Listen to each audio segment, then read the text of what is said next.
Нурес каналында жаңылыктар топтому. Акыркы сааттардагы жаңылыктар менен таанышып алыңыздар. Биздин каналга жазылып, видеого лайк басып, жаңылыктар менен өз убагында кабардар болуп туруңуздар. Жалал Абад облусунун Аксы районунда 14 жаштагы кыз чана тээп жатканда даракты сүзүп каза болду. Жалал Абад облустук ички иштер башкармалыгынын маалымат катчысы кырсык кечээ 17 январда саат 21:30 орун алганын айтат. Аксы районунун Кара Суу айылында 2005-жылы туулган ММ аттуу кыз чана тээп жатып, аны башкара албай тыттын дарагын сүзүп алган. Анын кесепетинен кыз жаракат алып, айылдык медициналык жайга бара жатканда каза болуп калган. Маркумдун жакындары соттук медициналык экспертиза жасатуудан баш тартышты. Бул факт жана жоруктардын бирдиктүү рейистерине кокустук деп катталып, текшерүү иштери жүргүзүлүп жатат деп билдиришти маалымат кызматынан.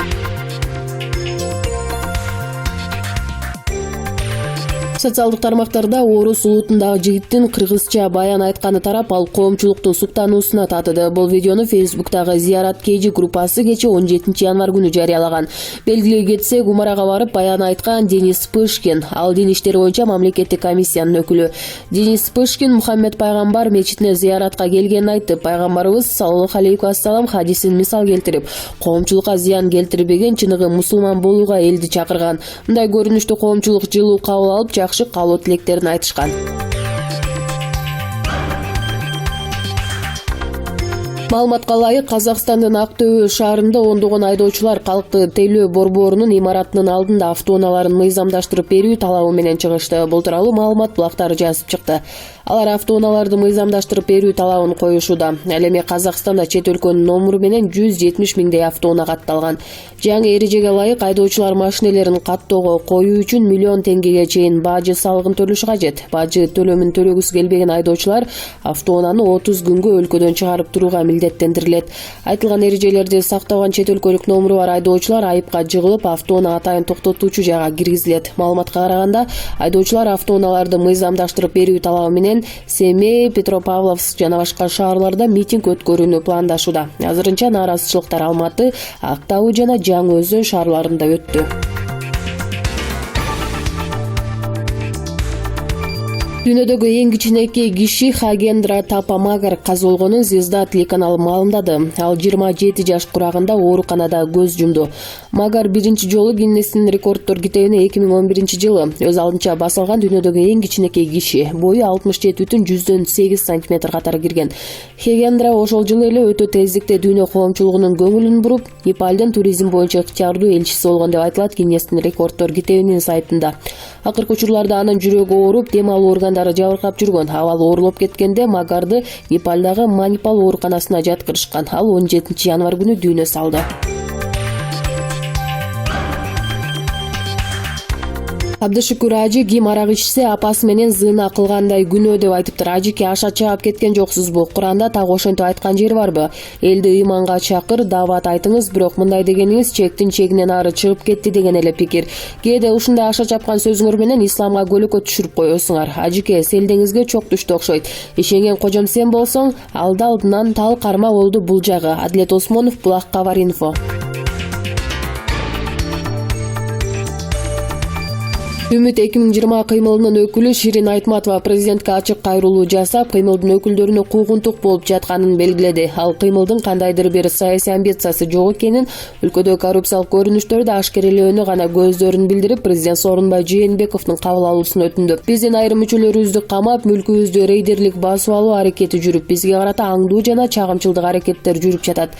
Сиз сөз эркиндигин коргоп, уурулар менен күрөшүүнү токтотпой турганыңызды айттыңыз. Бирок өлкөдө абал тескерисинче болуп жатат. Сизден өтүнөрүм, мени Үмүт 2020 кыймылынын өкүлү катары кабыл алыңыз. Сиз менен өлкөдөгү репрессиялар жана сөз эркиндигине басым тууралуу бетме-бет сүйлөшкүм келет деп билдирди Ширин Айтматова.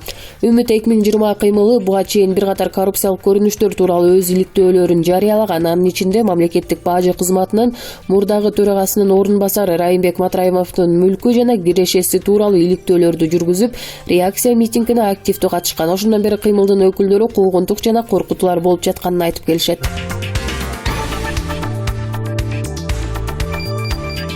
Баш мыйзам боюнча деги эле чаар тарабыбыздан биз бейдин мамлекетибиз. Муну бүт дүйнө билет. Дин баш оту менен мамлекеттен ажыратылган, эч ким талашпайт. Бирок акыркы кезде Абдышүкүр жана Чубак ажы деген исламдын туусун көтөрүп, андан башкаларды капыр деп атап жүргөндөр мына ушул кемтикти жамоо же өздөрүнүн жеке кызыкчылыктары, балким башкалардын кызыкчылыгыдыр үчүнбү Фейсбукта сыналгы башка массалык маалымат каражаттарында ачык эле саясатка баш оту менен киришип, акыл айтышып, тигин мунаан жаңы жылды майрамдасаң капырсың, деги эле исламда эки эле майрам айт жана курман айт дешип, бир жагынан күлкү болушса, экинчи жагынан муфтий өзү расмий түрдө жаңы жыл майрамы боюнча түшүндүрмө бергенине карабай, ошол эски ышпалдасы чыккан оюн дали сазгандай шакылдатып турат булар. Эмне үчүн? Маселе ушунда. Кечээ эле Абдышүкүр арак тууралуу былжырап, илгери ашаасы айткандык айтыласа, Чубак ажы болсо өлүм жазасын киргизгиле.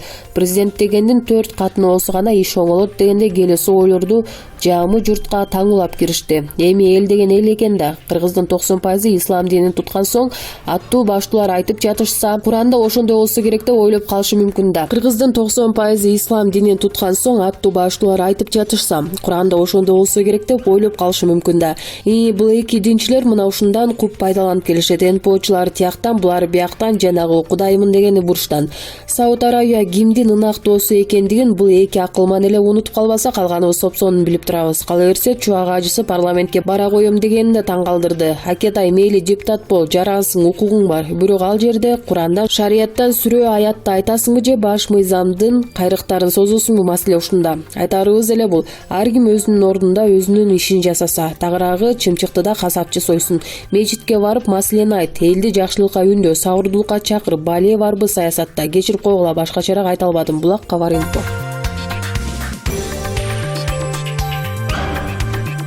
Улуттук коопсуздук комитетинин маалыматына таянып, жергиликтүү массалык маалымат каражаттары өтө чоң өлчөмдөгү салыкты жашыруу боюнча кылмыштуу топтун мүчөлөрү кармалгандыгын жазып чыкты. Алардын ишмердүүлүгү өлкөнүн экономикасына оор залакасын тийгизген. Жалпысынан комитеттин кызматкерлери 17 адамды кармап, 55 тинтүү ишин жүргүзгөн. Атайын операция Караганда, Нур Султан жана Алматы шаарларында өткөн. Анын жыйынтыгында шектүүлөрдөн электрондук жабдыктар, ноутбук, флешка жана башка жасалма мөр, компанияларды башкаруу эсебинен санариптик ачкычтары жана чет элдик купюрадагы накталай акчалар табылган. Мыйзамсыз жол менен 300 миллиард теңге, 739 миллион доллар банктык эсептен накталандырылган. Бул кылмыштуу топтун ишмердүүлүгү токтотулгандан кийин мамлекеттик казынага 3 миллиард теңге ашыкча салык которула баштады делет Улуттук коопсуздук комитетинин маалыматында.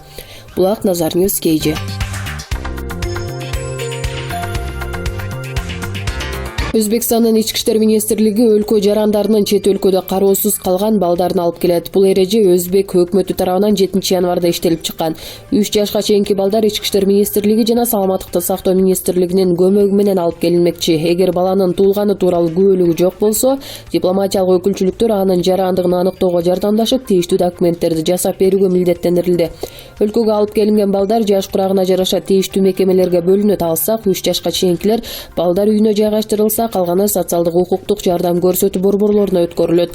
Ата-энелери же жакын туугандары табылган балдарды өз жакындарына өткөрүп беришет. КСДПнын мүчөсү жана Алмазбек Атамбаевдин берилген тарапташы Темирлан Султанбеков партиянын катарынан жана саясий кеңештен чыгууну чечти, бирок кайра оюнан кайтты. Буга чейин Facebook тармагында КСДП партиясынын WhatsApp группасында жазышуулар чыгып кеткен. Анда Султанбековдун партиядан чыккандыгы жазылган. Алмазбек Атамбаевдин уулу Кадыр Атамбаев мындай маалыматты төгүндөп, Темирлан Султанбеков партиядан чыккан жок, ал биз менен деген билдирүү жасады.